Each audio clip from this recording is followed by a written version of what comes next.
Ano na nga bang nangyari sa kangkong natin 2 days after natin itong itanim? Hi guys, Vince here and welcome back to Drip. Dahil nga gusto ko magkaroon ng kangkong garden dito sa Drip by Vinci, 2 days ago nagtanim ako ng mga kangkong dito sa isa sa ating mga mini plant box dito sa ating malaking pond. Familiar naman kayo dito sa pond natin na to, nandito yung ating mga jungle vallisneria, nandito yung ating maraming hydrilla, nandyan yung ating mga red rubin at iba pa. 2 days ago tinusok ko itong mga kangkong na binili ko dito sa ating mini plant box. Status check lang sa kanila, most sa kanila ay tumubo naman. Meron tayo dito mga nakikitang bagong usbong na buds. Meron din namang mga dahon na nag-wilt.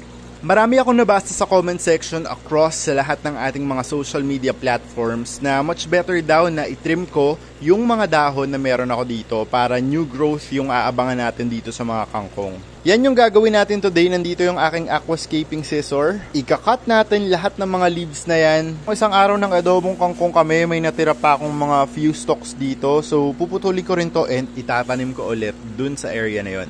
Yung mga fresh na kangkong will not go to waste dahil ito ay ihalo namin sa pagkain naming gulay tonight. Yung stalks naman ng kangkong, hindi rin yan nasasayang dahil pinapakain namin yan sa aming mga aso. Gustong gusto nila yan, promise. Tatapusin ko lang to, tapos papakita ko sa inyo. Natrim ko na yung mga kangkong dito sa ating mini plant box and may mga nabunot ako pero tingnan nyo, very evident talaga yung growth nila dito sa ating mini plant box. 2 days pa lang yung nakakalipas pero kita nyo naman yung growth ng mga roots nila dito sa mga tinanim nating kangkong. So ang gagawin ko, papantayin ko lang itong mga stems na to, yung mga stalks ng kangkong, tapos mag-a-add pa ako ng few stalks from dun sa adobong kangkong namin ng isang araw, tapos observe na lang natin to ulit. We are finally done. Natrim ko na yung ating kangkong garden and we are off to a fresh start, and tingnan natin kung ano yung magiging progress nitong ating kangkong garden in the future. Nagtira lang ako dito ng few leaves kasi ito ay may bud naman and they look fresh, hindi naman sila nabulok or anything. Tapos nagdagdag tayo ng few stems dito sa ating kangkong garden. Super excited ako makapagpatubo ng kangkong dito sa Drip by Vinci. Sasabihin ng iba, kangkong lang yan, pero ang kangkong ay malaking parte ng history ng pagkain Pilipino.